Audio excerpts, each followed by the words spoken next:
बहुत पुराने जमाने की बात है कि किसी मुल्क पर एक बादशाह हुकूमत करता था। इस बादशाह के न्यायप्रिय और नेक दिल होने की वजह से उसकी प्रजा बहुत चैन और सुकून से जीवन यापन कर रही थी। इस मुल्क के लोगों की खास बात यह थी कि वे हमेशा अपने कामों में व्यस्त रहते थे, जिससे मुल्क भी खूब तरक्की कर रहा था और लोग भी खुशहाल थे। यह बादशाह न सिर्फ बहुत समझदार और बहादुर था, बल्कि वह एक अमन पसंद इंसान भी था और अपने पड़ोसी मुल्कों के साथ मिलजुल कर रहता था। बादशाह का एक छोटा सा शहजादा भी था, जिसकी उम्र यही कोई 2-2.5 साल की थी और वह दिन भर महल में घुटनों के बल चलकर खुश रहता था। बादशाह ने उसके लिए पूरे महल में मुलायम और कीमती कालीन बिछवा दिए थे, ताकि वह आराम से खेल सके और मिट्टी वगैरह से महफूज रह सके। बादशाह के पड़ोस में एक और मुल्क था, जिसका मौजूदा शासक किसी जमाने में इसी मुल्क का वजीर था। उसने साजिश करके इस मुल्क के बादशाह को कैद कर लिया और खुद तख्त पर कब्जा कर बादशाह बन गया। वह इस बादशाह को कत्ल कर देना चाहता था, मगर एक बात की वजह से मजबूर था। इस बादशाह के पास मुल्क के खजाने की चाबियां थी, जिन्हें वह एक खुफिया जगह पर छुपाकर रखता था। वजीर ने बादशाह पर बहुत अत्याचार किए ताकि वह खजाने की चाबियां उसे सौंप दे, मगर बादशाह समझ गया था कि अगर उसने चाबी इस लालची वजीर के हवाले कर दी तो वह उसे मरवा देगा। इसलिए वह चुपचाप हर यातना सहता रहा। वजीर बहुत लालची आदमी था और उसे दौलत जमा करने का जुनून था। इसी लालच की वजह से उसने अपने आसपास की तमाम छोटी छोटी रियासतों पर फौज की मदद से चढ़ाई कर दी और उन पर कब्जा करके उनकी सारी दौलत हथिया ली। इन कामयाबियों की वजह से उसे यह गुमान हो गया था कि वह जिस मुल्क पर भी चाहे हमला करके उस पर कब्जा कर सकता है। एक दिन उसके जहन में ख्याल आया कि उसका पड़ोसी मुल्क बहुत खुशहाल है। न सिर्फ उसके खजाने में बहुत दौलत है, बल्कि उसकी प्रजा भी बहुत अमीर है। यह सोचकर उसके मुंह में पानी आ गया और उसने अचानक रात के अंधेरे में अपने पड़ोसी मुल्क पर हमला कर दिया। यह उसकी गलतफहमी थी कि वह आसानी से पड़ोसी मुल्क पर कब्जा कर लेगा। इस हमले के जवाब में उसकी फौज ने बड़ी बहादुरी से मुकाबला किया और न सिर्फ उसे शिकस्त दी, बल्कि उसके मुल्क के एक बड़े हिस्से पर कब्जा भी कर लिया।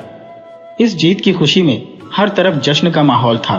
बादशाह ने जीते हुए इलाकों में अपने गवर्नर नियुक्त किए और महल वापसी की तैयारी शुरू कर दी। उसे अपने नन्हे शहजादे की बहुत याद आ रही थी, जिसे देखे हुए बहुत दिन हो गए थे। इस शिकस्त ने उस मकान बादशाह को भूखा रख दिया था। बजाय इसके कि वह पड़ोसी मुल्क पर कब्जा करता, उसने अपने मुल्क का भी एक बड़ा हिस्सा गंवा दिया। वह अपनी इस शर्मनाक हार का बदला लेने के लिए बेताब था और फिर उसके जहन में एक शैतानी मंसूबा आया। उसने देखा कि पड़ोसी मुल्क के लोग जीत का जश्न मना रहे हैं। उसने इस मौके का फायदा उठाया और अपने कुछ खास आदमी भेजकर बादशाह के नन्हे शहजादे को महल से अगवा करवा लिया। उसका इरादा था कि शहजादे के बदले वह बादशाह से अपना इलाका भी वापस ले लेगा और उसके साथ बेशुमार दौलत भी। इधर जब बादशाह मैदान ए जंग से वापस अपने महल में आया तो वहां पर एक हाहाकार मचा हुआ था। शहजादे की गुमशुदगी ने सबको परेशान कर दिया था। महल के हर कोने से उसकी किकें और पुकारें सुनाई दे रही थी। मल्लिका ने रो रो कर बुरा हाल कर लिया था। महल के माहौल में सन्नाटा पसरा हुआ था और सबकी निगाहें बादशाह पर टिकी थी। जब बादशाह को शहजादे की गुमशुदगी के बारे में पता चला तो वह गम से निढाल हो गया। उसकी सारी खुशी मानो हवा हो गई और वह सर पकड़कर बैठ गया। थोड़ी देर बाद जब भारत चमन के कुछ होश ठिकाने आए तो उसने अपने वजीरों और शहर के कोतवालों को बुलाया और अपने महल के पाए बाग में लाकर इनसे वाक्य की तफसील पूछी। सबने यही कहा कि फतेह का जश्न मानते हुए उनकी नजर थोड़ी देर के लिए शहजादे से हटी थी, तभी वह गायब हो गया। सबका यही ख्याल था कि इस गुमशुदगी में महल के किसी मुलाजिम का हाथ है। बादशाह ने कहा, इस नामाकूल हरकत का तो हम पता लगा ही लेंगे, लेकिन इससे पहले शहजादे के बारे में मालूम करना ज्यादा जरूरी है। बादशाह की बात खत्म होते ही एक सनसनाता हुआ तीर सामने के दरख्त में आकर गिरा। कोतवाल ने जल्दी से आगे बढ़कर तीर को दरख्त से निकाला। तीर में एक रेशमी थैली बंधी थी जिसमें एक खत रखा हुआ था। बादशाह ने कोतवाल के हाथ से खत लेकर उसे ऊंची आवाज में पढ़ा। तुम्हारा शहजादा हमारे कब्जे में है। इसकी जिंदगी प्यारी है तो फौरन जंग के दौरान हमारे जितने भी इलाके पर कब्जा किया है उसे वापस कर दो। इसके साथ 5 लाख खालिस सोने की अशर्फियां दो। इन दोनों शर्तों को पूरा करने पर ही शहजादे की वापसी मुमकिन हो सकेगी। अगर हमारी ये शर्तें मंजूर हैं तो अपने किसी आदमी के जरिए खत भेजकर हमें फौरन मतला करो। इस खत पर मकान बादशाह की मुहर लगी हुई थी। खत पढ़कर बादशाह का चेहरा गुस्से से लाल हो गया। हम इस मकान बादशाह को जरूर मजा चखाएंगे। फौज को तैयारी का हुक्म दिया जाए। वजीर खास ने यह बात सुनकर कहा, बादशाह सलामत, यह वक्त जोश का नहीं होश का है। हमें अक्लमंदी से काम लेने की जरूरत है ताकि शहजादे को कोई नुकसान न पहुंचे। बादशाह ने कुछ देर सोचने के बाद कहा, तुम ठीक कहते हो। अब मशवरा दो कि हमें क्या करना चाहिए। वजीर ने धीरे से कहा, हमें बहुत एहतियात से काम करने की जरूरत है। मुझे यकीन है कि इस मकान बादशाह ने इस महल के किसी मुलाजिम को अपने साथ मिला लिया है। हमें पहले इसका पता लगाना चाहिए। इससे जो मालूमात हमें मिलेगी उनकी रोशनी में हम अपना अगला कदम उठाएंगे। बादशाह को वजीर की यह बात पसंद आई। वह महल वापस आया, मलका को तसल्ली दी और सोचने लगा कि अब क्या करें। महल के इस बदनीयत मुलाजिम का पता लगाने के लिए उसने कोतवाल को हुक्म दिया और महल में अपने जासूस फैला दिए। कोतवाल का एक 18 साल का बेटा भी था जिसका नाम दिलावर था। उसे भी इस वाक्य की सूचना मिल गई थी। उसे एहसास था कि शहजादे की गुमशुदगी से बादशाह और मलका बहुत परेशान है। उसने दिल में ठान ली कि वह उनकी मदद जरूर करेगा। इस सिलसिले में उसने अपने बाप से इतवार की बात की और उससे इजाजत मांगी कि वह महल के कनीजों और गुलामों से मिलना चाहता है जो शहजादे की देखभाल पर मुकद्दर थे। उसके बाप को अपने बेटे से बहुत सी उम्मीदें थी क्योंकि वह पहले भी इस तरह के कामों में उसकी मदद कर चुका था। उसने खुशी खुशी उसे इजाजत दे दी। दिलावर महल आया और कनीजों और गुलामों के निगरान से कहा कि वह उन तमाम लोगों को पेश करें जिनके जिम्मे शहजादे की देखभाल करना थी।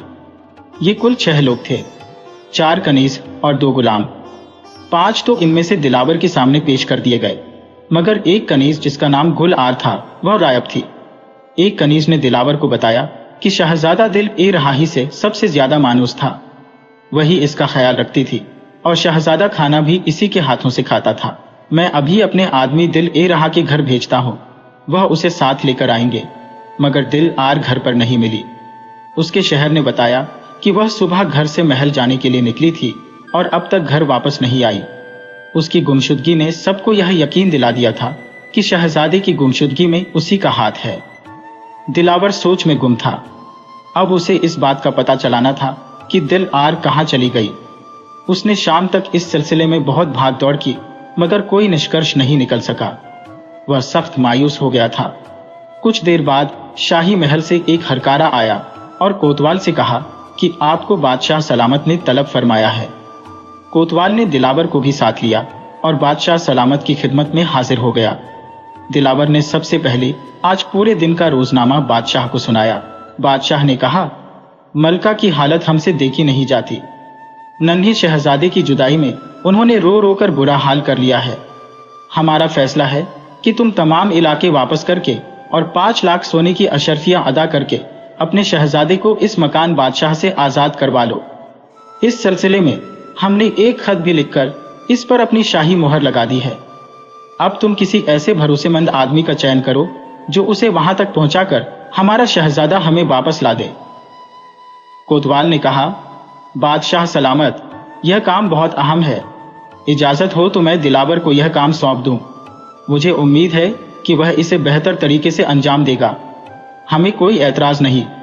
अगर इस काम के पीछे दिल आर का हाथ हुआ तो हम उसे सख्त सजा देंगे। हमारे दिल में उसके लिए कोई नरम गोशा नहीं है। बादशाह ने गुस्से से कहा और उठ गया। रात होने वाली थी मगर काम बहुत अहम था, इसलिए दिलावर बादशाह का खत लेकर सफर पर निकल पड़ा। अपने घोड़े को सर पर दौड़ाते हुए तेजी से सफर तय कर रहा था। नदी, नाले और पहाड़ों को पार करता हुआ वह आधी रात के वक्त पड़ोसी मुल्क की हद में दाखिल हो गया। मुसलसल सफर की वजह से उसका घोड़ा थका हुआ सा नजर आने लगा। एक जगह उसे जंगल नजर आया, वहां एक नदी भी थी। उसने मुनासिब समझा कि यहाँ बैठकर कुछ देर खुद भी आराम करे और घोड़े को भी आराम करने दे। यह सोचकर वह घोड़ा रोककर उससे उतर गया और उसे पानी पीने और घास चराने के लिए खुला छोड़ दिया। दिलावर को भूख भी लग रही थी।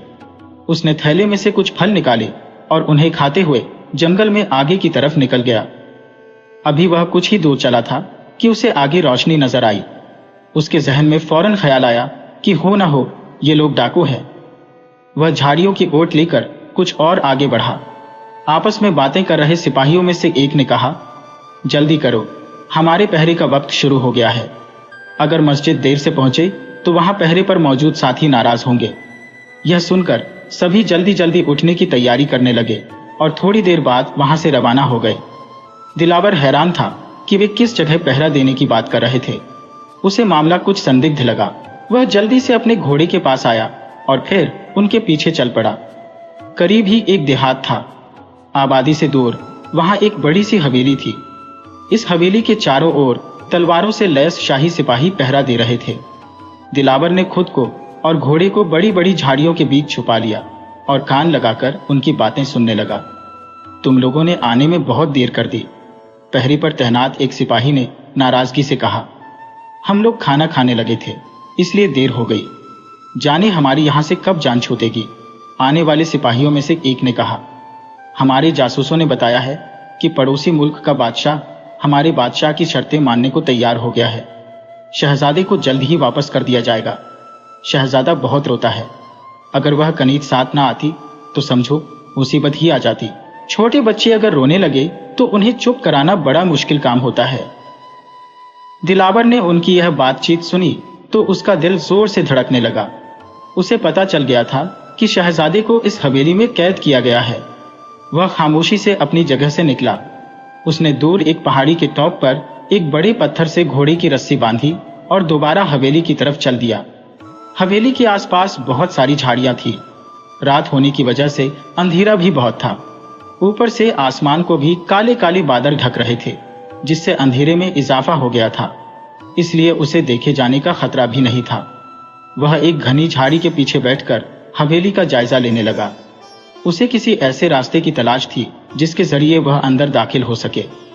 उसे कोई ऐसा रास्ता तो नजर नहीं आया, मगर हवेली में दाखिल होने वाले बड़े दरवाजे के नीचे इतनी जगह जरूर नजर आई कि एक आदमी जमीन पर लेटकर और लुढ़क कर अंदर जा सकता था। मगर मुश्किल यह थी कि इस दरवाजे पर एक सिपाही एक चमकदार तलवार लिए पहरा दे रहा था। दिलावर सोच में पड़ गया। फिर उसकी यह मुश्किल भी हल हो गई। अचानक जोर से बादल गरजने लगे और मोटी मोटी बूंदें गिरने लगी। थोड़ी ही देर में बारिश तेज हो गई। बारिश के पानी से बचने के लिए तमाम सिपाही हवेली के बराबर में एक छत के नीचे जा खड़े हुए। दिलावर के लिए अब रास्ता साफ था। वह चुपचाप जमीन पर रेंगता हुआ आगे बढ़ा। उसके सारे कपड़े कीचड़ में सन गए थे।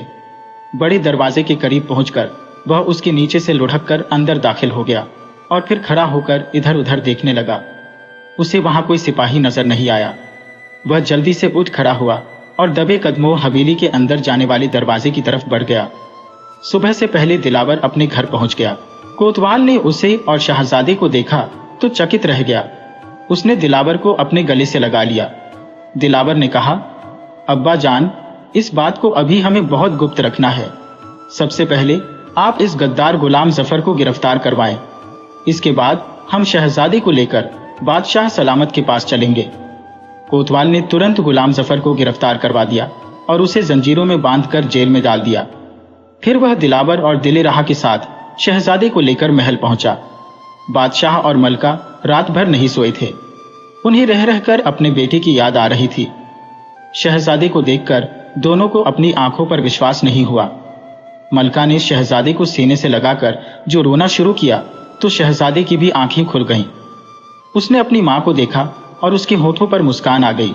उसने मां के गले में बाहें डाली और फिर बुखार की तीव्रता से दोबारा बेहोश हो गया। बादशाह ने उन्हें शहजादे की देखभाल की हिदायत दी और कोतवाल को अपने दरबार में बुलाया। वहां पहुंचकर उसने सिपाही भेजकर सेनापति को बुलवाया। सेनापति आया तो बादशाह ने उसे आदेश दिया कि वह अपनी फौज लेकर इस मकान भाषा के मुल्क की तरफ कूच करे और उसे हर हाल में गिरफ्तार करके लाए। सेनापति तुरंत फौज के साथ इस अभियान पर रवाना हो गया। बादशाह दिलावर की तरफ मुड़ा और उसे गले से लगाकर गर्व से कहा, तुम्हारा यह एहसान हम पर एक कर्ज है। हम हमेशा तुम्हारे आभारी रहेंगे। मलका भी दिलावर को सराहना भरी नजरों से देख रही थी। दिलावर ने हाथ जोड़कर कहा, जहां पनाह, ये मेरा फर्ज था। मैं भी इस मुल्क का सिपाही हूं। खुदा का शुक्र है कि मैं अपने मकसद में सफल हुआ। उसने इस घटना की विस्तार से जानकारी दी। उसने बताया कि गुलाम जफर ने महल को बेच दिया था। शहजादे की मदद के लिए उसे पकड़ लिया गया था। दिल रहा को भी जबरन अगवा कर लाया गया था ताकि शहजादा तंग न हो। बादशाह ने पूछा, इस मक्कार बादशाह ने शहजादे को महल में क्यों नहीं रखा? इतनी दूर देहात की हवेली में रखने की क्या जरूरत थी? दिलावर ने उत्तर दिया, इस बादशाह को डर था कि अगर शहजादे को महल में रखा तो आप फौज भेजकर उसे आजाद करवा लेंगे, इसीलिए उसे हवेली में रखा गया। थोड़ी देर बाद सेनापति उस मक्कार बादशाह को गिरफ्तार करके ले आया। उसके चेहरे पर हवाइयां उड़ रही थी, आंखों से आंसू बह रहे थे। उसकी हालत देखकर बादशाह ने कहा, यह शर्म की बात है कि अपनी जीत के लिए बच्चों को ढाल बनाया जाए। तुमने अपने बादशाह के साथ गद्दारी की है। हम इस बेवकूफ बादशाह को दोबारा से बादशाह बनाएंगे और जंग में हासिल किया हुआ सारा इलाका उसे वापस करेंगे। हमने यह भी फैसला किया है कि तुम्हें इसके हवाले कर देंगे। वह तुम्हारे साथ जो भी करे उसकी मर्जी। बेईमान वजीर ने बादशाह की यह बात सुनी तो बेहोश होकर गिर पड़ा। सिपाही उसे उठाकर ले गए। बादशाह ने दिलावर को बहुत सारा इनाम और सम्मान दिया और भविष्य में महल की सुरक्षा के लिए नियुक्त कर दिया। दिलावर के माता पिता उसकी बुद्धिमत्ता और बहादुरी से बहुत खुश थे, जिसके परिणाम स्वरूप वह एक बड़े पद पर आसीन हो गया था। प्यारे दोस्तों, आपसे एक छोटी सी गुजारिश है, अगर कहानी अच्छी लगे तो लाइक करें और चैनल को सब्सक्राइब करें। ऐसे ही वीडियो के लिए देखते रहिए केटीवी स्टोरी। शुक्रिया।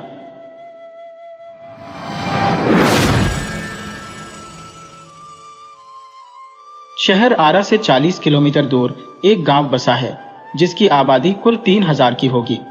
गांव में 3 प्रमुख स्थान है।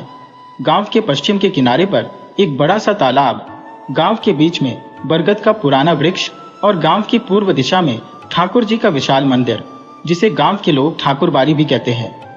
इस गांव में ठाकुरबाड़ी की स्थापना कब हुई, इसकी ठीक जानकारी किसी के पास नहीं है। लोग कहते हैं कि वर्षों पहले जब यह गांव पूरी तरह से बसा भी नहीं था, तब कहीं से एक संत आकर यहाँ पर झोपड़ी बनाकर रहने लगे थे। वह सुबह शाम ठाकुर जी की पूजा करते, लोगों से मांगकर खा लेते थे और हमेशा पूजा पाठ किया करते थे। गांव के लोगों ने चंदा इकट्ठा करके वहां ठाकुर जी का एक छोटा सा मंदिर बनवा दिया। फिर जैसे जैसे गांव में लोग बसते गए, आबादी बढ़ती गई और मंदिर का विस्तार होता गया। लोग ठाकुर जी के मंदिर में मनौती मानते कि पुत्र हो जाए, मुकदमे में जीत जाए, लड़की की शादी हो जाए, और फिर जिसकी मनौती पूरी होती वह खुशी के मारे ठाकुर जी के पास रुपए, जेवर, अनाज आदि का ढेर लगा देते। अधिक खुशी होती तो ठाकुर जी के नाम अपने खेत का एक छोटा सा टुकड़ा लिख देते। यह परंपरा आज भी जारी है। धार्मिक लोगों की एक समिति है जो ठाकुरबाड़ी की देखरेख और संचालन का काम करती है। प्रत्येक 3 साल के बाद एक महंत और पुजारी की नियुक्ति की जाती है। इसी गांव में रहते हैं हरिहर काका। हरिहर काका 4 भाई हैं।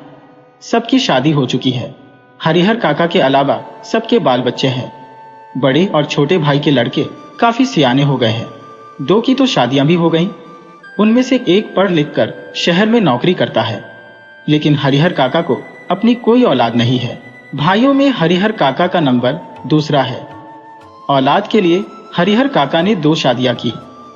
लंबे समय तक इंतजार करते रहे, लेकिन बिना बच्चे के उनकी दोनों पत्नियां स्वर्ग से धार गईं। लोगों ने तीसरी शादी करने की सलाह दी, लेकिन अपनी गिरती हुई उम्र और धार्मिक संस्कारों की वजह से हरिहर काका ने इनकार कर दिया। वह इत्मीनान और प्रेम से अपने भाइयों के परिवार के साथ रहने लगे। हरिहर काका के परिवार के पास कुल 60 बीघे खेत है। प्रत्येक भाई के हिस्से 15 बीघे पड़ेंगे। खेती बाड़ी पर यह लोग निर्भर है। शायद इसीलिए अब तक संयुक्त परिवार के रूप में ही रहते आ रहे हैं। हरिहर काका के तीनों भाइयों ने अपनी पत्नियों को यह सीख दे रखी थी कि वह हरिहर काका की अच्छी तरह से सेवा करें, समय पर उन्हें नाश्ता दें, किसी भी तरह की कोई तकलीफ उन्हें ना होने दें। कुछ दिनों तक तो हरिहर काका की खूब सेवा हुई, फिर उन्हें कौन पूछने वाला था। हरिहर काका के आगे बची खुची चीजें ही आती। कभी कभी तो हरिहर काका को रूखा सूखा खाकर ही संतोष करना पड़ता। अगर कभी हरिहर काका की तबीयत खराब हो जाती तो वे मुसीबत में पड़ जाते। इतने बड़े परिवार के रहते हुए भी उन्हें कोई पानी देने वाला नहीं था। सभी अपने अपने कामों में व्यस्त हो जाते। मर्द खेतों में चले जाते, औरतें हाल पूछने भी नहीं आती। दालान के कमरे में अकेले पड़े हरिहर काका को स्वयं उठकर अपनी जरूरतों को पूरा करना पड़ता। ऐसे वक्त में अपनी पत्नियों को याद करके हरिहर काका की आंखें भर आती। भाइयों के परिवार के प्रति उनका मोह भंग इसी समय शुरू हुआ था और फिर एक दिन विस्फोट ही हो गया। उस दिन हरिहर काका की सहन शक्ति जवाब दे गई। उस दिन शहर में काम करने वाले भतीजे का एक दोस्त गांव में आया था। उसी के आगमन के उपलक्ष्य में 2-3 तरह की सब्जियां, रायता, चटनी और बचके आदि बने थे। बीमारी से उठे हरिहर काका का मन स्वादिष्ट भोजन के लिए बेचैन था। मन ही मन में उन्होंने अपने भतीजे के दोस्त की सराहना की, जिसके बहाने उन्हें स्वादिष्ट भोजन खाने को मिलेगा। लेकिन बात बिल्कुल उल्टी हुई। सब लोगों ने खाना खा लिया, लेकिन उन्हें कोई पूछने तक नहीं आया। उनके तीनों भाई खाना खाकर खलिहान में चले गए। उन्हें लगा कि हरिहर काका ने तो पहले ही खाना खा लिया होगा। अंत में हरिहर काका को उनके भाई की पत्नी ने रूखा सूखा खाना लाकर दे दिया। हरिहर काका के बदन में जैसे आग सी लग गई। उन्होंने थाली उठाकर बीच आंगन में फेंक मारी। सारी बहुएं वहां पर आकर इकट्ठी हो गईं। हरिहर काका गरजते हुए कहने लगे, समझ रही हो कि मुफ्त में खिलाती हो? तो अपने मन से यह बात निकाल देना। मेरे हिस्से के खेत की पैदावार इस घर में आती है। उसमें से 2-4 नौकर रख लूं तो आराम से जीवन बिता लूंगा। किसी चीज की कोई कमी नहीं होगी। मैं अनाथ और बेसहारा नहीं हूं। मेरे धन पर तो तुम सब मौज करती हो, लेकिन अब मैं तुम सबको बताऊंगा। जिस वक्त यह बोल रहे थे, उसी वक्त ठाकुर बाड़ी के पुजारी जी उनके आंगन में विराजे थे। वे वार्षिक उत्सव के लिए घी और शक्कर लेने के लिए आए थे। ठाकुर बाड़ी में लौटकर उन्होंने सारी बात महंत जी को पूरे विस्तार से बता दी। महंत जी के कान खड़े हो गए। वह दिन उन्हें बहुत ही शुभ महसूस हुआ। उसी समय वे ठाकुर बाड़ी से चल पड़े। संयोग अच्छा था, हरिहर काका के आंगन तक नहीं जाना पड़ा। रास्ते में ही हरिहर काका मिल गए। वे घर से निकलकर खलिहान की तरफ जा रहे थे, लेकिन महंत जी ने उन्हें खलिहान की ओर नहीं जाने दिया। अपने साथ ठाकुर बाड़ी में वे उन्हें ले आए। फिर एकांत कमरे में उन्हें बैठाकर खूब प्रेम से समझाने लगे, हरिहर, यहां पर कोई किसी का नहीं है। सब माया का बंधन है। तू तो धार्मिक प्रवृत्ति का आदमी है। मैं समझ नहीं पा रहा हूं कि तू इस बंधन में कैसे फंस गया। ईश्वर की भक्ति में लगो। उसके सिवाय तुम्हारा कोई अपना नहीं है। पत्नी, बेटे, भाई, बंधु, यह सब स्वार्थ के साथी है। जिस दिन उन्हें लगेगा कि तुमसे उनका स्वार्थ सधने वाला नहीं है, उस दिन वे तुम्हें पूछेंगे तक नहीं। तुम्हारे हिस्से में 15 बीघे खेत है। उसी के चलते तुम्हारे भाई का परिवार तुम्हें पकड़े हुए है। तुम एक दिन कहकर तो देख लो कि तुम अपना खेत उन्हें ना दोगे। दूसरे दिन वह तुम्हें पूछेंगे तक नहीं। आज मैं तुमसे कहता हूं कि तुम अपने हिस्से के खेत ठाकुर जी के नाम लिख दो। सीधे बैकुंठ को प्राप्त करोगे। तीनों लोक में तुम्हारी कीर्ति जगमगा उठेगी। जब तक सूरज चांद रहेंगे, तब तक लोग तुम्हें याद करेंगे।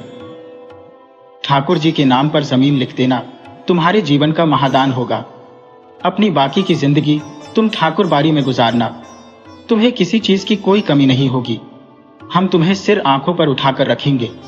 ठाकुर जी के साथ साथ तुम्हारी भी आरती होगी। भाई का परिवार तुम्हारे लिए कुछ नहीं करेगा। मैं अपने लिए तो तुमसे मांग नहीं रहा। तुम्हारा यह लोक और परलोक दोनों बन जाएंगे। हरिहर देर तक महंत जी की बातें सुनते रहे। महंत जी की बातें उनके मन में बैठती जा रही थी। वह सोचने लगे, ठीक ही तो कहते हैं महंत जी। कौन किसका है? 15 बीघे की खेत की फसल भाइयों के परिवार को देते हैं, तब तो उन्हें कोई नहीं पूछता। अगर कुछ ना दे तो क्या हालत होगी? उनके जीवन में तो यह स्थिति है। मरने के बाद कौन याद रखेगा? सीधे सीधे खेत हड़प कर जाएंगे। ठाकुर जी के नाम लिख देने से तो पुश्तों तक लोग उन्हें याद करेंगे। लेकिन दूसरा विचार यह आया कि भाई का परिवार भी तो अपना ही होता है। उनको ना देकर ठाकुर बाड़ी को दे देना उनके साथ धोखा और विश्वासघात करना होगा। अपनी बात को समाप्त कर महंत जी उनकी प्रतिक्रिया जानने के लिए हरिहर की ओर देखने लगे। हरिहर काका ने मुंह से तो कुछ नहीं कहा, लेकिन उनके चेहरे पर साफ दिखाई पड़ता था कि महंत जी की बातों का असर हो रहा था। अपनी सफलता पर महंत जी बहुत ही खुश हुए। उन्होंने सही जगह पर वार किया था। इसके बाद उसी वक्त ठाकुर बाड़ी के 2 सेवकों को बुलाकर आदेश दिया कि एक साफ सुथरे कमरे में पलंग पर बिस्तर लगाया जाए और हरिहर काका के आराम का इंतजाम किया जाए। हरिहर काका के भाई जब खलिहान से लौटे तो उन्हें इस दुर्घटना का पता चला। पहले तो वे अपनी पत्नियों पर खूब बरसे और फिर एक जगह बैठकर सोचने लगे। किसी व्यक्ति ने उनसे कुछ भी नहीं कहा था। महंत जी ने हरिहर काका को क्या क्या समझाया है, इसकी भी जानकारी उन्हें नहीं थी। लेकिन इसके बावजूद उनका मन शंकालु और बेचैन हो रहा था। दरअसल बहुत सारी बातें ऐसी ही होती हैं जिनकी जानकारी बिना बताए ही लोगों को मिल जाती है। शाम होते होते हरिहर काका के तीनों भाई ठाकुरबाड़ी जा पहुंचे। उन्होंने हरिहर काका को वापस घर चलने के लिए कहा। इससे पहले कि हरिहर काका कुछ कहते, महंत जी बीच में आए और कहने लगे, आज हरिहर को यहीं पर रहने दो। बीमारी से उठा है, इसका मन अशांत है। ईश्वर के दरबार में रहेगा तो शांति मिलेगी।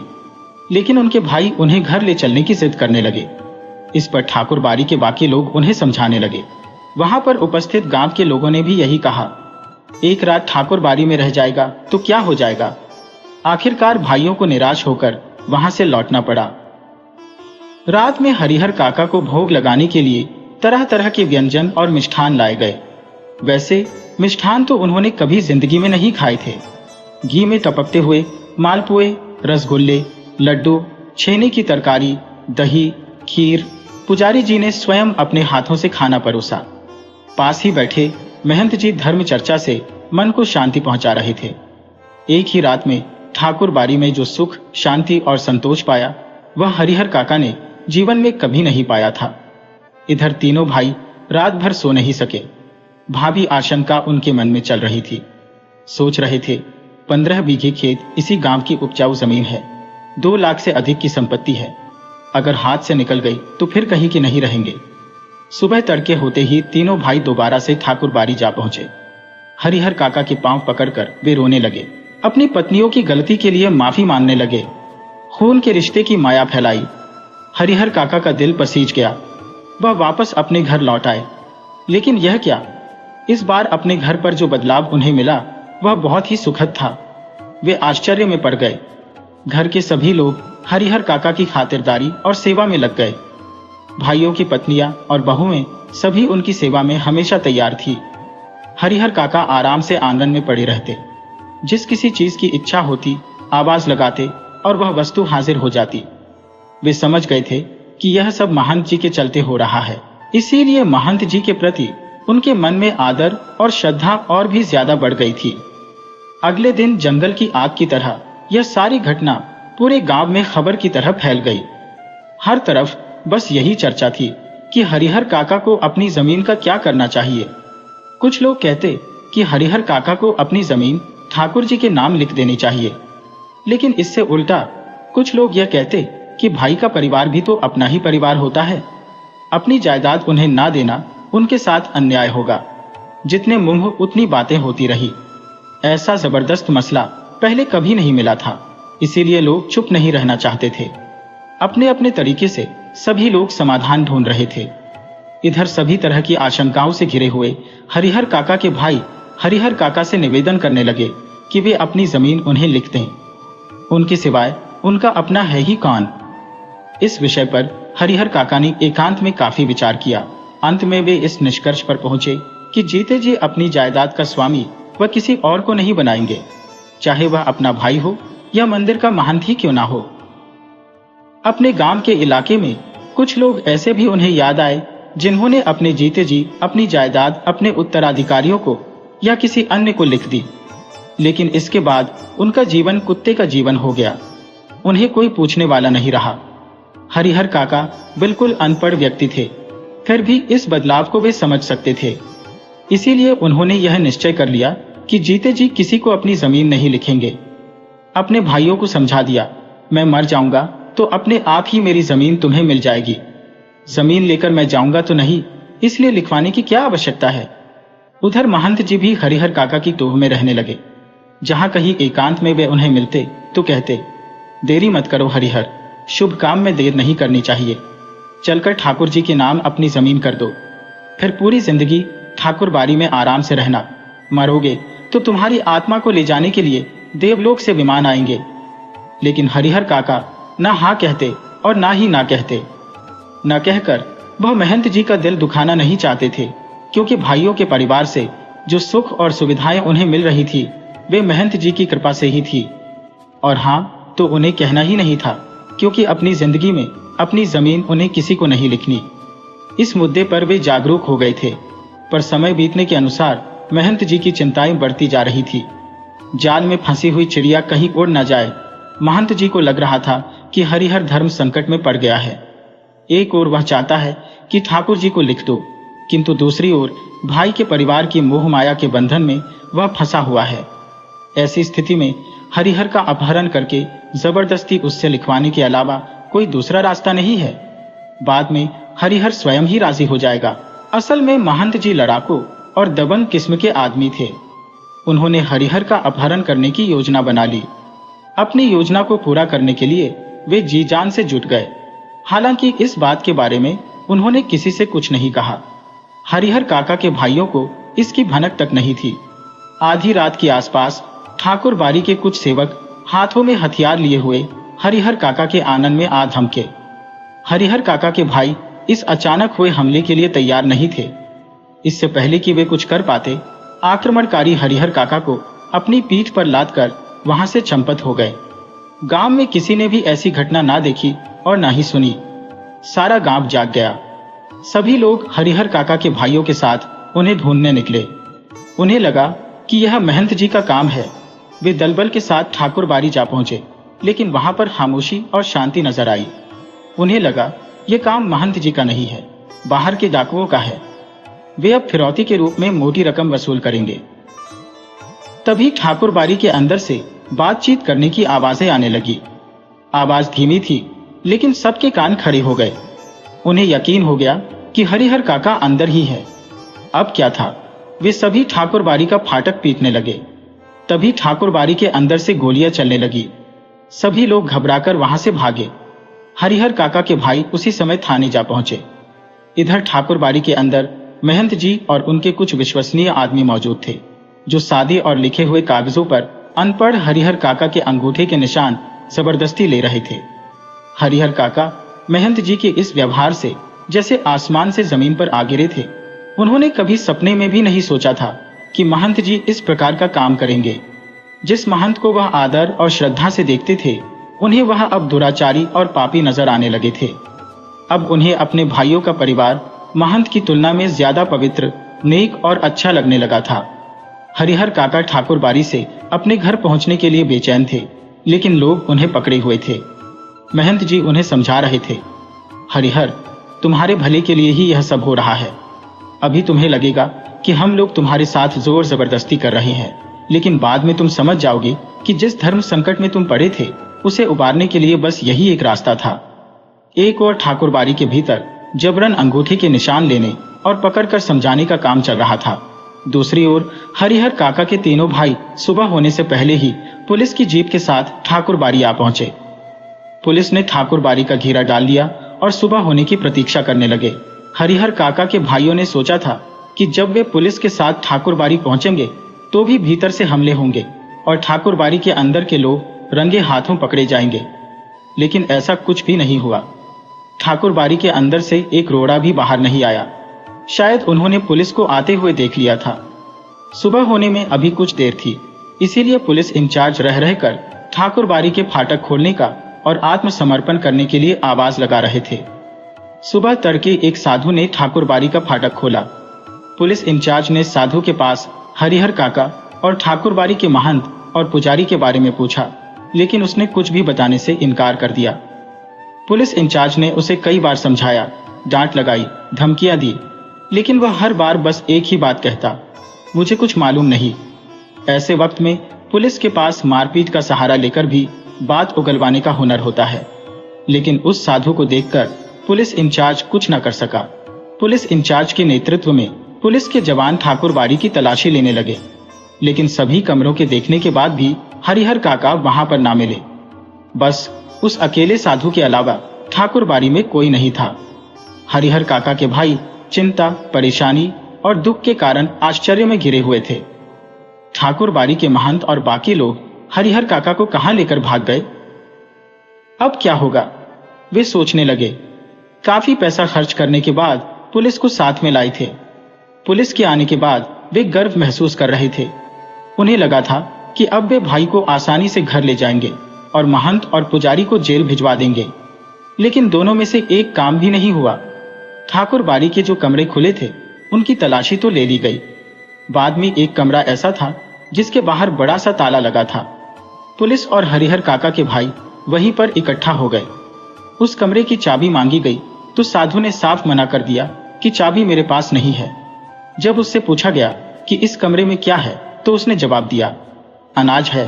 पुलिस इंचार्ज अभी यह सोच ही रहे थे कि इस कमरे का ताला तोड़कर देखा जाए या छोड़ दिया जाए कि अचानक उस कमरे के दरवाजे के भीतर से किसी ने धक्का देना शुरू किया। पुलिस के जवान सावधान हो गए। ताला तोड़कर कमरे का दरवाजा खोला गया। कमरे के भीतर हरिहर काका जिस हालत में मिले उसे देखकर उनके भाइयों का खून खोल उठा। उस वक्त अगर महंत, पुजारी या कोई दूसरा साधु वहां पर होता तो उसे जिंदा नहीं छोड़ते। हरिहर काका के हाथ और पैरों को बांधा गया था। उनके मुंह में भी एक कपड़ा ठूंसकर बांध दिया गया था। हरिहर काका जमीन पर लुढ़कते हुए दरवाजे तक आए और पैरों से दरवाजा को धक्का लगा रहे थे। काका को बंधन मुक्त किया गया। उनके मुंह से कपड़ा निकाला गया। हरिहर काका ने ठाकुरबाड़ी के महंत, पुजारी और बाकी कई लोगों का पर्दाफाश करना शुरू किया। कहने लगे, वे साधु नहीं, डाकू हैं, हत्यारे और कसाई हैं। मुझे यहाँ कमरे में बंद करके वे गुप्त दरवाजे से भाग गए। उन्होंने कई कागजों पर मुझसे जबरन अंगूठे लगवाए। हरिहर काका ने देर तक अपना बयान दर्ज करवाया। उसके बाद हरिहर काका वापस अपने भाइयों के परिवार के साथ रहने लगे थे। इस बार उन्हें दालान में नहीं बल्कि घर के अंदर रखा गया था, किसी बहुत ही कीमती चीज की तरह छुपाकर। उनकी सुरक्षा के लिए रिश्तेदारों में जितने भी सूरमा थे सबको बुला लिया गया था। हथियारों से लैस लोग हमेशा 24 घंटे उनका पहरा देने लगे। अगर किसी आवश्यक कार्य से काका घर से बाहर निकलते तो 4-5 आदमी हमेशा उनके साथ रहते। रात में चारों तरफ से घेर कर उन्हें सोते। भाइयों ने ड्यूटी बांध ली थी। आधे लोग सोते तो आधे लोग जागकर पहरा देते। हरिहर काका के जीवन में एक नई दिशा तब आई जब ठाकुरबाड़ी से निकलने के बाद उनका मानना था कि उन्होंने अपनी सबसे बड़ी मुसीबत से छुटकारा पा लिया है। लेकिन उनके सामने एक नई चुनौती खड़ी थी, अपने ही भाइयों से जायदाद को सुरक्षित रखना। जब ठाकुरबाड़ी के महंत ने हरिहर काका को जबरन अंगूठे के निशान लगवाकर उनके सारे अधिकार छीनने की कोशिश की, तब हरिहर काका को अपनी भयानक भूल का एहसास हुआ। जिस महंत को उन्होंने हमेशा धर्म और पवित्रता का प्रतीक माना था, वह एक ठग और धोखेबाज निकला। इस घटना ने हरिहर काका को यह सिखाया कि भरोसा करना कितना खतरनाक हो सकता है। गांव वालों ने जब देखा कि ठाकुरबाड़ी के साधु महंत और हरिहर काका के भाइयों ने किस तरह से हरिहर काका के साथ दुर्व्यवहार किया, तो वे हरिहर काका के प्रति सहानुभूति दिखाने लगे। लेकिन हरिहर काका को अब समझ में आ गया था कि उनके अपने ही भाई उनके साथ क्यों अचानक इतनी भक्ति और सेवा करने लगे थे। यह सब उनके जायदाद के लिए था, न कि उनके प्रति सच्ची भावनाओं के कारण। हरिहर काका ने अब निर्णय कर लिया था कि वे न तो महंत को और न ही अपने भाइयों को अपनी संपत्ति देंगे। वे अपनी जायदाद का मालिकाना हक किसी भी कीमत पर नहीं छोड़ेंगे। उन्होंने अपने भाइयों और महंत दोनों से ही दूरी बनाकर रखना शुरू कर दिया। हरिहर काका के भाइयों ने जब देखा कि उनके सारे प्रयास विफल हो रहे हैं, तो उन्होंने सीधे सीधे धमकी देने और हिंसा का सहारा लेना शुरू किया। एक रात भाइयों ने हथियारों के साथ हरिहर काका को घेर लिया और जबरन दस्तावेजों पर हस्ताक्षर करने के लिए मजबूर किया। लेकिन हरिहर काका ने साहस के साथ इस चुनौती का सामना किया और स्पष्ट शब्दों में कह दिया कि वे जीते जी अपनी जमीन किसी को नहीं देंगे। इस घटनाक्रम के बाद पुलिस की सुरक्षा में रहना हरिहर काका के लिए अनिवार्य हो गया। उनके भाइयों और महंत की लगातार साजिशों के बीच हरिहर काका ने अपने आप को सुरक्षित रखने का हर संभव प्रयास किया। आखिरकार हरिहर काका ने अपने हिस्से की जमीन पर एक नया मकान बनवाया और वहां अकेले रहने लगे। उन्होंने एक नौकर रख लिया जो उनके दैनिक कामों में मदद करता था। गांव वाले तरह तरह की बातें करते थे, लेकिन हरिहर काका अब किसी की परवाह नहीं करते थे। हरिहर काका ने अपने शेष जीवन को प्रभु भक्ति में व्यतीत करने का निश्चय किया। वे अब अपने मकान में शांति से रहते थे। पुलिस की सुरक्षा उनके लिए हर समय तैनात रहती थी और उन्होंने अपने जीवन में किसी और को शामिल नहीं किया। उनके भाइयों और महंत के लगातार दबाव और षड्यंत्रों के बावजूद हरिहर काका ने अपनी जायदाद को सुरक्षित रखा और अपने जीवन को सम्मान और स्वाभिमान के साथ जिया।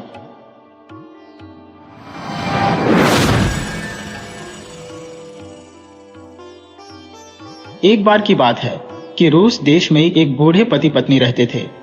बूढ़े की पत्नी मर गई तो उसने दूसरी शादी कर ली। उसकी पहली पत्नी से उसके एक छोटी सी बेटी थी उस बेटी की सौतेली माँ उसको बिल्कुल भी नहीं चाहती थी। वह उसको बहुत मारती थी और हमेशा यही सोचती रहती कि कैसे वह उसको जान से मार दे। एक दिन उस लड़की का पिता कहीं बाहर गया हुआ था, तो उसकी सौतेली माँ ने उससे कहा, तुम अपनी आंटी यानी मेरी बहन के घर जाओ और उससे सुई धागा ले आओ, मैं तुम्हारे लिए एक पोशाक बनाना चाहती हूँ। अब उसकी यह आंटी बाबा यागा थी। ये लड़की बेवकूफ नहीं थी। सुबह पहले अपनी असली आंटी को पास गई और बोली, good morning aunty. Good morning बेटी, कहो कैसे आना हुआ। माँ ने मुझे अपनी बहन के पास सुई धागा लाने के लिए भेजा है ताकि वह मेरे लिए एक पोशाक बना दे। तब उसकी आंटी ने उसे बताया कि उसकी यह आंटी बाबा यागा है और वहां जाकर उसको क्या करना चाहिए। उसने कहा, बेटी, उसके घर के पास में एक बिर्च का पेड़ खड़ा है, वह तुमको तुम्हारी आंख पर मारेगा, इसलिए तुम उसके तने के चारों तरफ एक रिबन बांध देना। इसके अलावा उसके घर के दरवाजे छू छू करेंगे और अपने आप ही जोर जोर से खुलेंगे और बंद होंगे। इसके लिए तुम उनके कब्जों में थोड़ा सा तेल डाल देना तो वे चुप रहेंगे। वहां कुछ कुत्ते होंगे जो तुमको फाड़ कर रख देंगे। तुम उनको यह डबल रोटी फेंक देना तो वे तुमको खाएंगे नहीं। वहां एक बिल्ली है जो तुम्हारी आंख निकाल लेगी, उसको तुम यह सुअर का मांस खिला देना, इससे वह भी चुप रहेगी।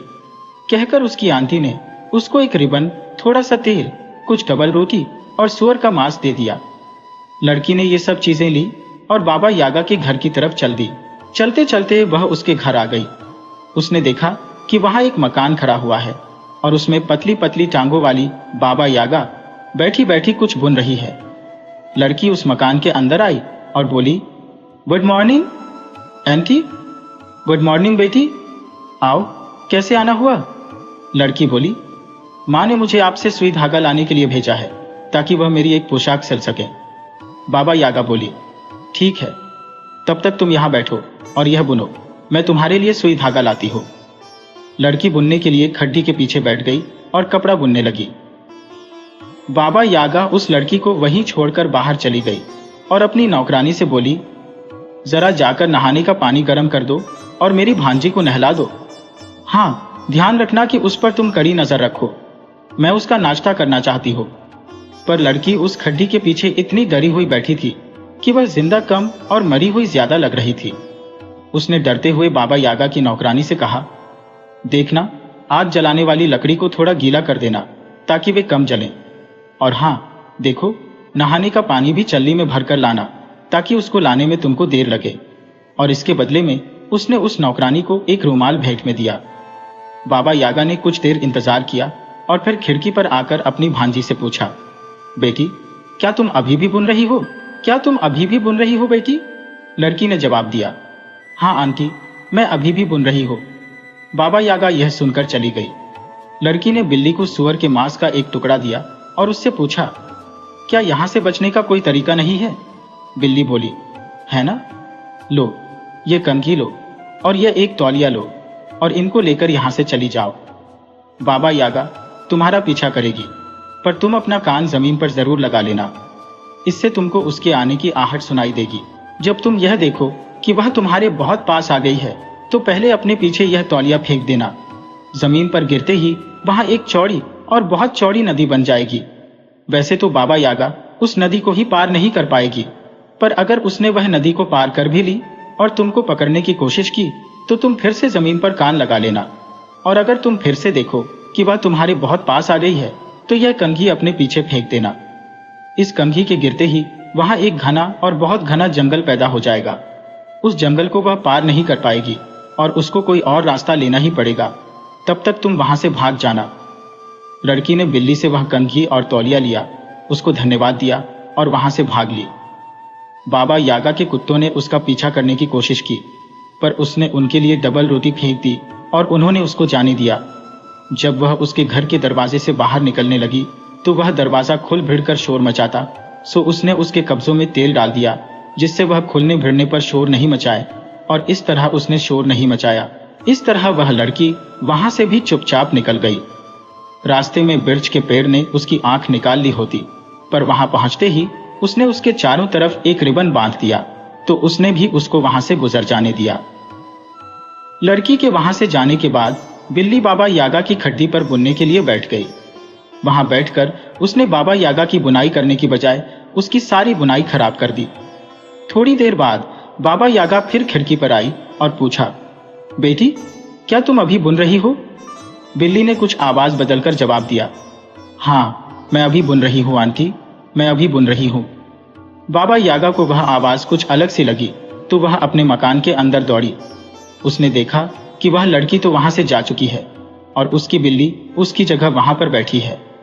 अपनी बिल्ली को वहां खड्डी पर बैठे देखकर वह गुस्से से भर गई और उसने बिल्ली को गाली देना और पीटना शुरू कर दिया कि उसने लड़की की आंखें क्यों नहीं निकाली, उसने उसको वहां से जाने ही क्यों दिया। बिल्ली बोली, मैंने तुम्हारी बहुत सेवा की है, पर तुमने मुझे कभी भी हड्डी से ज्यादा कुछ नहीं दिया, पर उसने मुझे सुअर का मांस दिया, मैं उसकी आंखें क्यों निकालती? यह सुनकर बाबा यागा कुत्तों पर, दरवाजे पर, बिर्च के पेड़ पर और फिर नौकरानी पर उन सबको गलियां देने के लिए दौड़ी कि उन्होंने अपना अपना काम क्यों नहीं किया। तो कुत्ते बोले, हमने तुम्हारी इतनी सेवा की, पर तुमने हमको जली रोटी के सिवा कुछ नहीं दिया, पर देखो उसने हमको कितनी मुलायम डबल रोटी दी, हम उसको फाड़ खा नहीं सकते थे। दरवाजा बोला, हमने तुम्हारी इतनी सेवा की, पर तुमने हमारे कब्जों में कभी पानी भी नहीं दिया, पर देखो उसने हमारे कब्जों में तेल लगाया है, वह कितनी अच्छी थी, हम चू चू नहीं कर सकते थे।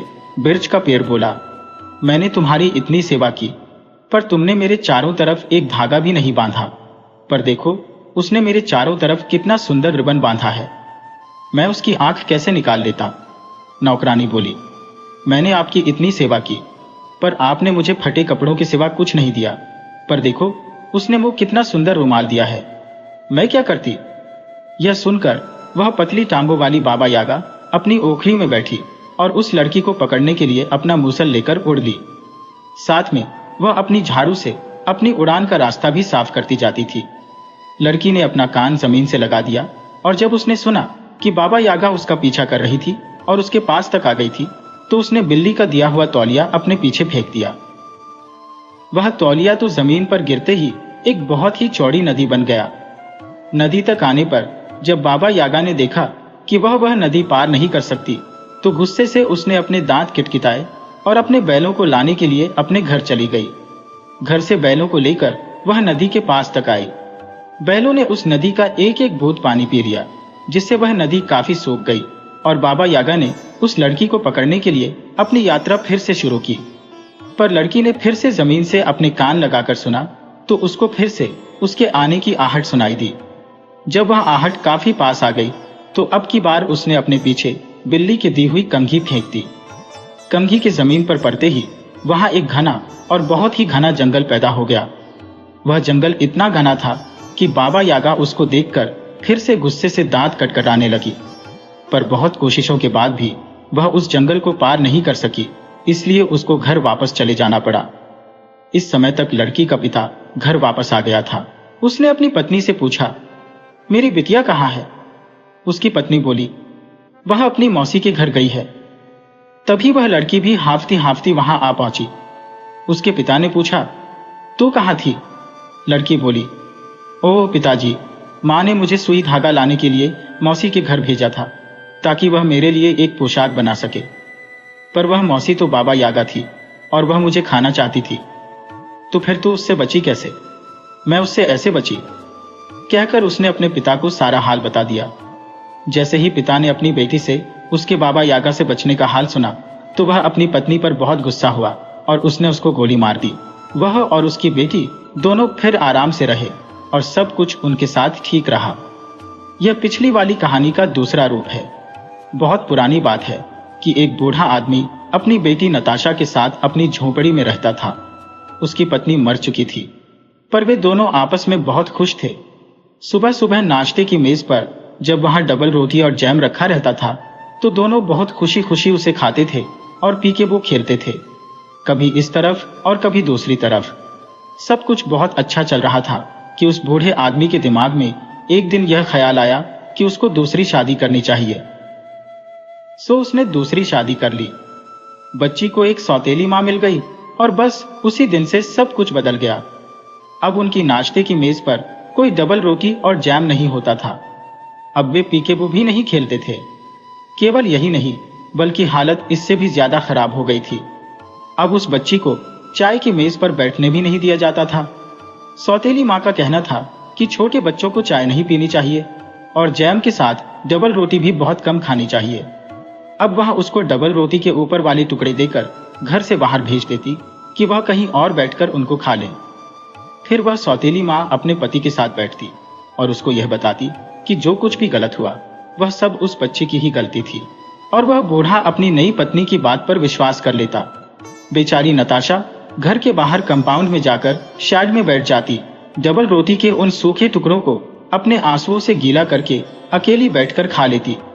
कुछ देर बाद वह अपनी सौतेली माँ की चिल्लाहट सुनती। वह उसको चाय के बर्तन साफ करने के लिए, घर साफ करने के लिए, फर्श साफ करने और सबके कीचड़ भरे जूते साफ करने के लिए अंदर बुला रही होती। एक दिन उस सौतेली माँ को लगा कि वह अब इस बच्ची को और 1 मिनट भी सहन नहीं कर सकती, पर उसकी यह समझ में नहीं आ रहा था कि वह उससे हमेशा के लिए छुटकारा कैसे पाए। तो उसको अपनी भयानक बहन बाबा यागा की याद आई, जिसकी टांगें हड्डियों की थी और जो जंगल में रहती थी। बस उसके दिमाग में एक नीच विचार घूम गया। अगले दिन उसका पति पास के एक गांव में अपने दोस्तों से मिलने गया, तो जैसे ही वह चला गया उसने नताशा को बुलाया और उससे कहा, देख, तू मेरी बहन के पास जा, वह जंगल में रहती है। उससे कमीज मरम्मत करने के लिए सुई धागा लिया। पर नताशा कांपते हुए बोली, सुई धागा तो यहीं रखा है। उसको मालूम था कि उसकी सौतेली माँ की यह बहन जादूगरनी बाबा यागा थी और जो भी बच्चा उसके पास जाता था वह फिर बाद में कहीं नहीं देखा गया। सौतेली माँ बहुत जोर से अपने दांत किटकिटाकर बोली, चुप रह। क्या मैंने तुझसे कहा नहीं कि तुझे अपनी छोटी मौसी के पास कमीज की मरम्मत करने के लिए सुई धागा लाने जंगल जाना है? नताशा ने कांपते हुए पूछा। लेकिन मैं उसको ढूंढूंगी कहाँ? क्योंकि उसने सुन रखा था कि बाबा यागा अपने शिकारों का एक बहुत बड़ी ओखली में बिठाकर अपने हाथ में मूसल लेकर उनका हवा में पीछा करती थी और अपने लोहे के दांतों से वह उनको खा जाती थी। सौतेली माँ ने उसकी नाक पकड़ी और उसे नोचकर पूछा, यह तेरी नाक है? क्या तू इसे महसूस कर सकती है? बच्ची बोली, हाँ। बस तो तू जंगल जाने वाली इस सड़क पर चली जा। आगे जाकर तुझे एक गिरा हुआ पेड़ मिलेगा, वहां से तू बाएं हाथ को मुड़ जाना। वहां से सीधे जाकर तुझे तेरी आंटी का घर दिखाई पड़ जाएगा। अब तू जा, ओ आलसी लड़की। फिर उसने बच्ची के हाथ में एक रूमाल थमा दिया जिसने उसने पुरानी डबल रोटी के कुछ टुकड़े, कुछ चीज और कुछ मांस बांध दिए थे। नताशा वह रूमाल लेकर चल दी। उसने एक बार पीछे मुड़कर देखा तो उसने देखा कि उसकी सौतेली माँ घर के दरवाजे पर अपने सीने पर हाथ बांधे खड़ी थी और उसकी तरफ देख रही थी। इसलिए वह सिवाय आगे जाने के कुछ और कर ही नहीं सकती थी। उसने वह सड़क पकड़ी जो जंगल की तरफ जाती थी। जंगल पार करके वह गिरे हुए पेड़ के पास तक आ गई। वहां से वह बाएं हाथ को मुड़ गई। उसकी नाक वहां से अभी भी दुख रही थी जहां उसकी सौतेली माँ ने उसको नोचा था। सो उसको मालूम था कि उसको तो आंटी के घर जाना ही था। आखिर वह हड्डियों की टांगों वाली जादूगरनी बाबा यागा की झोपड़ी के पास आ ही गई। उस झोपड़ी के चारों तरफ ऊंची सी एक बाड़ लगी हुई थी। जब उसने उस बाड़ में लगा दरवाजा खोलने की कोशिश की तो वह बहुत जोर से चरचराया। ऐसा लग रहा था जैसे उसको हिलने में बहुत कष्ट हो रहा हो। नताशा ने इधर उधर देखा तो उसको जंग लगा तेल का एक डिब्बा दिखाई दे गया। ओह, मैं कितनी खुशकिस्मत हूँ, इसमें तो थोड़ा सा तेल अभी भी बाकी है। उसने उस डिब्बे में बचे हुए तेल की कुछ बूंदें उस दरवाजे के कब्जों में डाल दी। अब दरवाजा बिना कोई आवाज किए खुल गया। इस दरवाजे के अंदर ही बाबा यागा की झोपड़ी थी। बाबा यागा की यह झोपड़ी और दूसरी झोपड़ियों जैसी नहीं थी जैसी कि उसने देखी थी, क्योंकि यह झोपड़ी तो एक बहुत बड़े मुर्गे की टांगों पर खड़ी हुई थी और उसके कंपाउंड में इधर उधर चलती फिरती भी थी।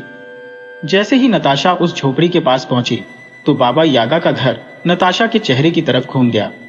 ऐसा लग रहा था जैसे उसके घर को सामने की खिड़कियां उसकी आंखें हो और उसका सामने का दरवाजा उसका मुंह हो। उस घर के कंपाउंड में बाबा यागा की एक नौकरानी खड़ी हुई थी जो बहुत जोर जोर से रो रही थी, क्योंकि बाबा यागा ने उसे कुछ काम दे रखे थे। वह अपने आंसू अपनी बनियान से पोंछ रही थी। नताशा उसको इस हाल में खड़ा देखकर बोली, ओह, मेरे पास एक रूमाल है।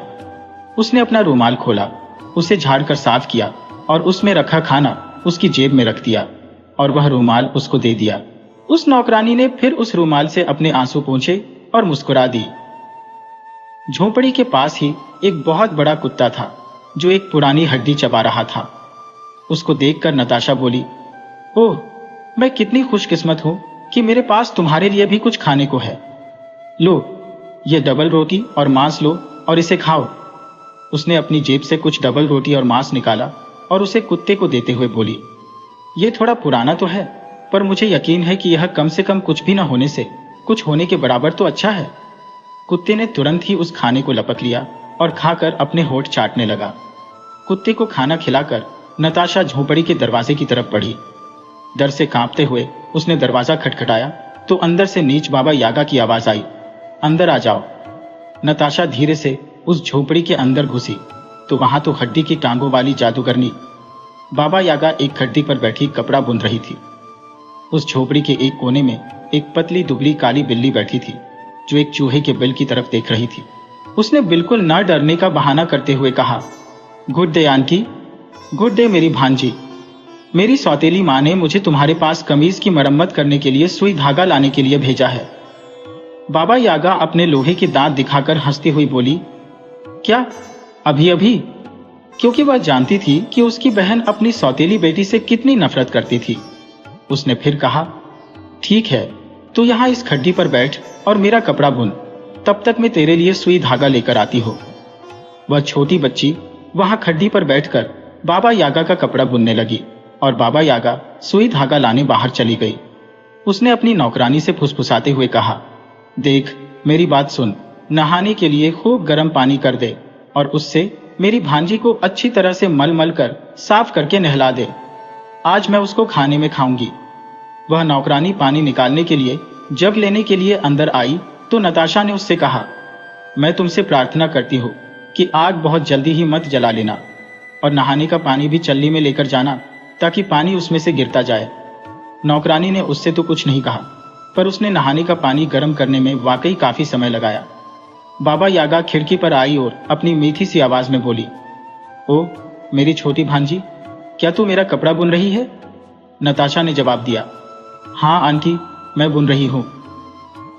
यह सुनकर बाबा यागा वहां से चली गई। जब बाबा यागा वहां से चली गई तब नताशा ने उस पतली दुबली काली बिल्ली से पूछा जो अभी भी चूहे के बिल की तरफ देख रही थी, तुम यहां क्या कर रही हो? मैं यहां चूहा ढूंढने के लिए बैठी हूं। मैंने 3 दिन से खाना नहीं खाया है। नताशा बोली, ओह, कितनी खुशकिस्मती की बात है कि मेरे पास अभी कुछ चीज बची है।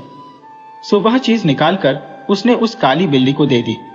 चीज खाकर बिल्ली बोली, ओह छोटी लड़की, क्या तुम यहां से निकलना चाहती हो?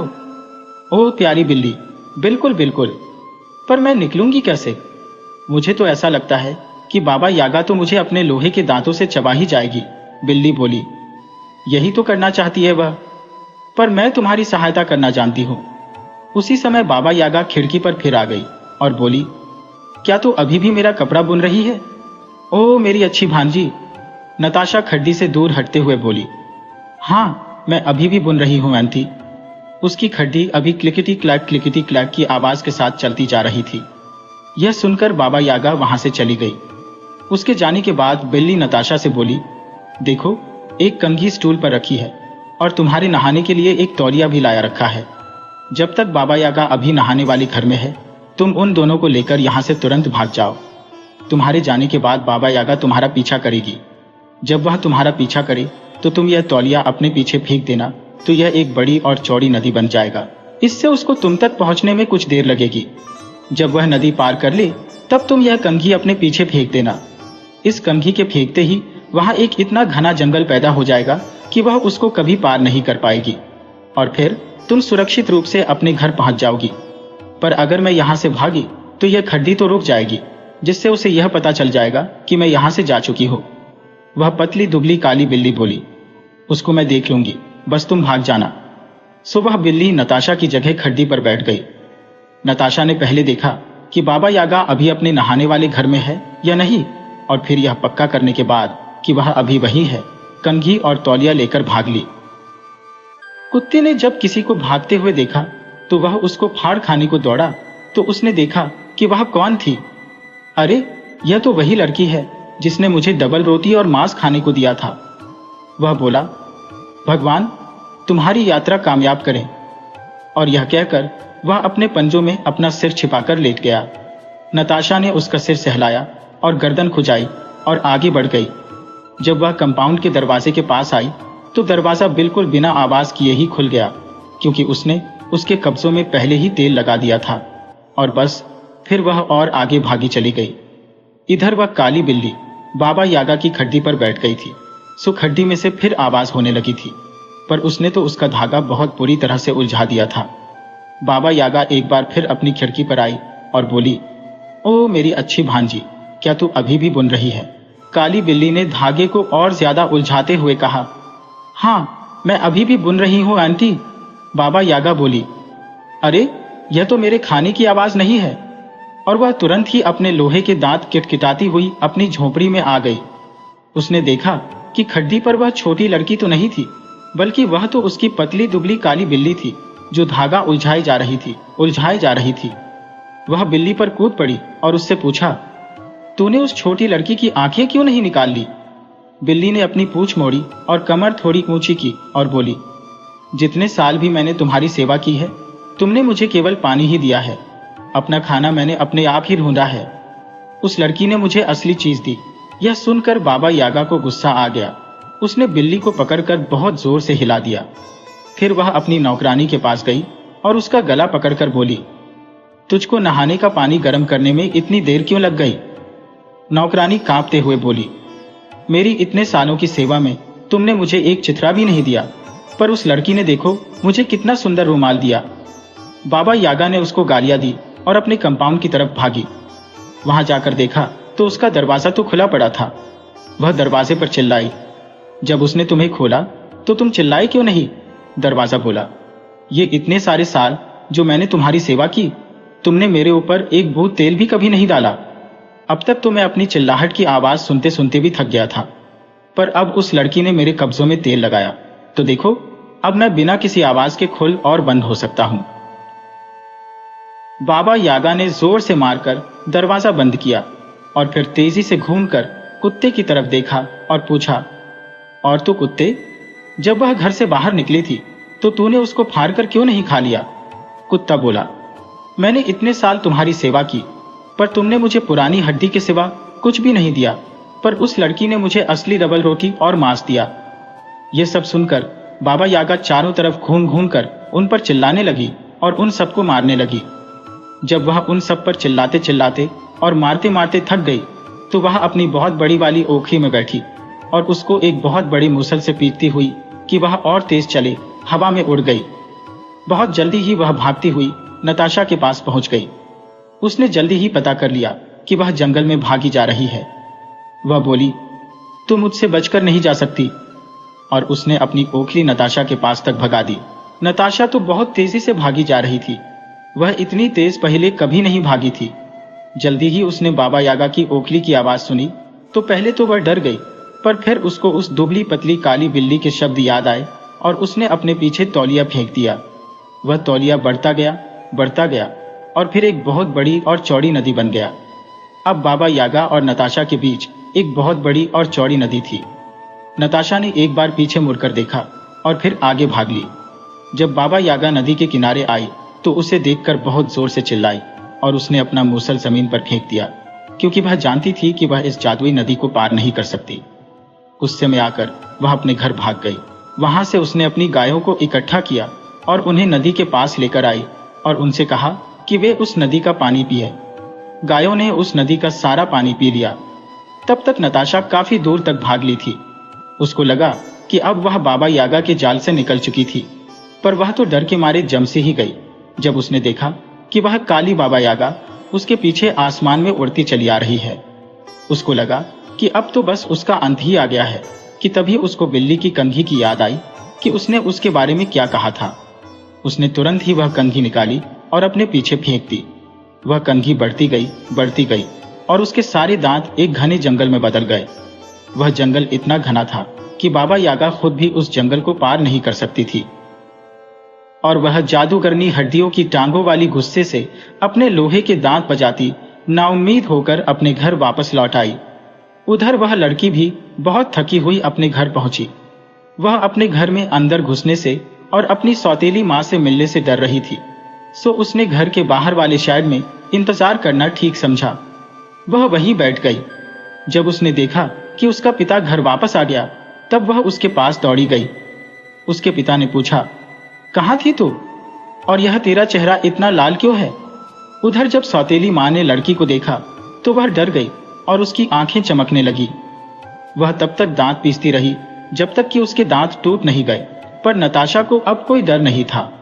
वह तो अपने पिता के पास पहुंचकर उसके घुटनों पर चढ़ गई थी और उसको सब कुछ बता रही थी।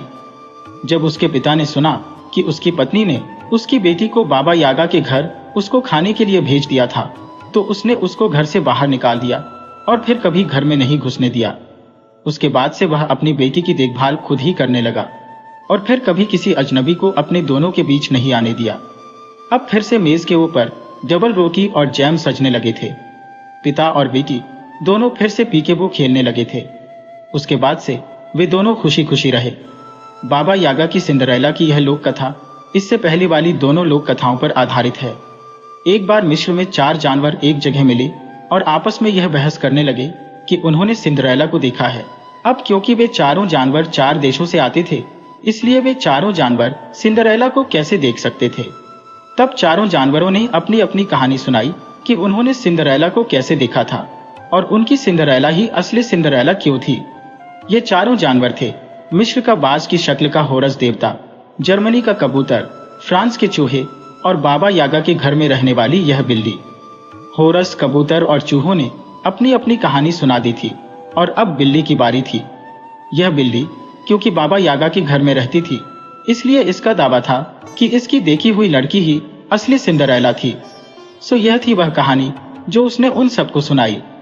बिल्ली बोली, तुम सब लोगों की सब कहानियां बहुत ही अच्छी थी, पर अब मैं तुमको एक कहानी सुनाती हूँ, तब तुमको शायद लगे कि यही सच्ची सिंड्रेला थी। ये बहुत पुरानी बात है, जब मैं रूस में एक नीच आदमखोर बुढ़िया बाबा यागा के पास ही रहती थी। उसको तुम लोग चुड़ैल भी कह सकते हो। वह केवल बुरे और नीच लोगों से ही वास्ता रखती थी, इसलिए मैं भी केवल वैसे ही आदमियों और स्त्रियों को देख पाती थी जो भयानक होते थे और जिनके दिल में बुरे विचार होते थे। मैं वह दिन कभी नहीं भूल सकती जिस दिन सच्ची सिंड्रेला हमारे घर आई। वह सबसे ज्यादा दयावान लड़की थी जो मैंने अपनी पूरी जिंदगी में देखी। उसका चेहरा तो कितना भी खतरा क्यों ना हो, शांत ही रहता था। एक दिन वह बाबा यागा के घर आई और पुकारा, आंटी। मैं यह शब्द सुनकर चौंक गई, क्योंकि बाबा यागा ने अपने परिवार के बारे में तो कभी बताया ही नहीं था। तो फिर यह उसकी भांजी कहाँ से आ गई? मैंने सोचा देखना पड़ेगा। मुझे तुरंत ही लगा कि जरूर ही यह कोई जाल था और मैं ठीक थी। मुझे बाद में पता चला कि उसकी सौतेली माँ ने बाबा यागा से यह सौदा कर लिया था कि वह उस लड़की को बाबा यागा के पास भेजेगी और बाबा यागा उसको खा लेगी। हालांकि मैं ऐसे खराब सौदों से अलग ही रहती थी, क्योंकि मैं उन खराब कामों की सजा से बचना चाहती थी जो वह बाबा यागा लोगों के साथ करती थी। पर उस दयावान लड़की को देखकर तो मुझे उस पर बहुत ही दया आ गई। उसने मुझे खाने के लिए सुअर का मांस दिया। मुझको तो यह देखकर ही रोना आ गया, क्योंकि यह तो किसी ने मेरी जिंदगी में मेरे लिए सबसे अच्छी बात की थी। मुझे कभी किसी ने कभी कोई अच्छा खाना नहीं दिया था। बस इसके बाद फिर मुझे लगा कि मुझे इस लड़की को बाबा यागा से उसे खाने से बचाना है। मेरे पास तो बहुत ही कीमती चीजें थी। एक तो तौलिया, जो जमीन पर गिरने पर बहुत चौड़ी और गहरी नदी बन सकता था, और दूसरा एक कंघा, जो जमीन पर गिरने से बहुत घना जंगल बन सकता था। और यह उसको पहले से ही मालूम था कि भौंकते हुए कुत्तों से कैसे बचना है, या बिर्च के पेड़ से कैसे बचना है, और चू चू करते दरवाजे के कब्जों से कैसे निपटना है। उसने बताया कि यह सब तो उसकी सगी मौसी ने उसको पहले ही बता दिया था। जब मैं अपने पास रखी हुई वे दोनों चीजें लाने गई तो उसने मुझे अपनी कुछ कहानी सुनाई। उसकी माँ काफी दिन पहले ही मर गई थी और उसके पिता ने दूसरी स्त्री से शादी कर ली थी। यह दूसरी स्त्री एक बहुत ही बुरी स्त्री थी। उस स्त्री की अपनी भी 2 बेटियां थी और वह यह चाहती थी कि वह लड़की मर जाए। उसकी वह सौतेली माँ उससे बहुत नफरत करती थी और उसको अपनी बेटियों की तरह से प्यार नहीं करती थी। उस दिन उसने उस लड़की को बाबा यागा से सुई धागा लाने के लिए भेजा था। यह उसने उस लड़की के लिए एक जाल बिछाया था, जिससे कि बाबा यागा उसको भयानक तरीके से मारकर खा जाए। उसकी यह कहानी किसी का भी दिल तोड़ देने वाली थी। मैं तो उसकी कहानी को सुन ही नहीं सकी। वह कितनी अच्छी लड़की और अपने ही घर में किस तरीके से रह रही थी, जहां की उसको सबसे ज्यादा सुरक्षित रहना चाहिए था। तभी हमने बाबा यागा के आने की आवाज सुनी और सिंड्रेला खिड़की से बाहर भाग गई। उसने भौंकते हुए कुत्तों को बिस्किट खिलाए तो उन्होंने भौंकना और उसका पीछा करना बंद कर दिया। उसने दरवाजों के कब्जों पर तेल लगा दिया तो उन्होंने चू चू करना बंद कर दिया। उसने पेड़ के चारों तरफ एक रिबन बांध दिया तो उसने उसको मारा नहीं। जब बाबा यागा को यह पता चला कि मैं उस लड़की की रक्षा कर रही हूँ तो वह बहुत गुस्सा हुई और उसने मुझे उससे मेरी बेवफाई पर बहुत मारा। पर मैंने उसकी मार की कोई चिंता नहीं की, क्योंकि मैंने तो एक दयावान लड़की को वहां से जान बचाकर भाग जाने में उसकी सहायता ही की थी। इससे दुनिया में कम से कम कुछ अच्छाई तो जिंदा रहेगी, और इसके लिए मैं बाबा यागा की कितनी भी मार खा सकती थी। बाबा यागा वहां से उस लड़की का पीछा करने और उसको पकड़ने के लिए भागी। बाद में उस शाम को मुझे पता चला कि बाबा यागा उसको पकड़ ही नहीं पाई थी। उसने बताया कि बीच में एक बहुत ही चौड़ी और गहरी नदी पता नहीं कहां से पैदा हो गई थी, जिसको उसे अपने बैलों से पार करना पड़ा। फिर उसके बाद एक घना जंगल भी पता नहीं कहां से पैदा हो गया था, जिसको तो वह पार ही नहीं कर सकी और उसको वापस आना पड़ा। इस सब के बारे में मैंने अपना आश्चर्य दिखाया, पर मुझे मालूम था कि सचमुच में क्या हुआ होगा।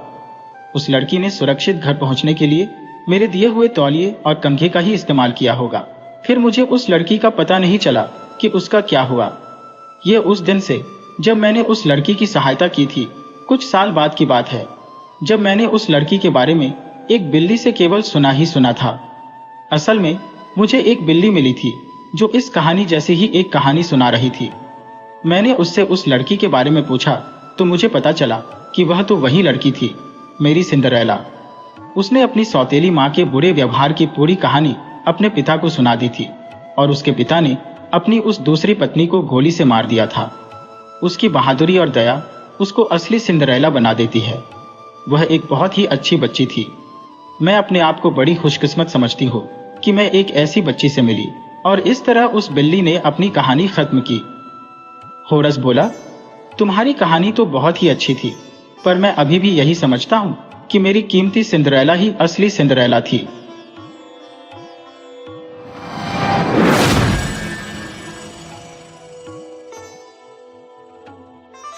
वीडियो अच्छी लगी हो तो इसे लाइक करें, और ऐसी ही मज़ेदार कहानियों के लिए चैनल को सब्सक्राइब करें और बेल आइकन दबाएं। ज़्यादा से ज़्यादा अपने दोस्तों को शेयर करें। धन्यवाद।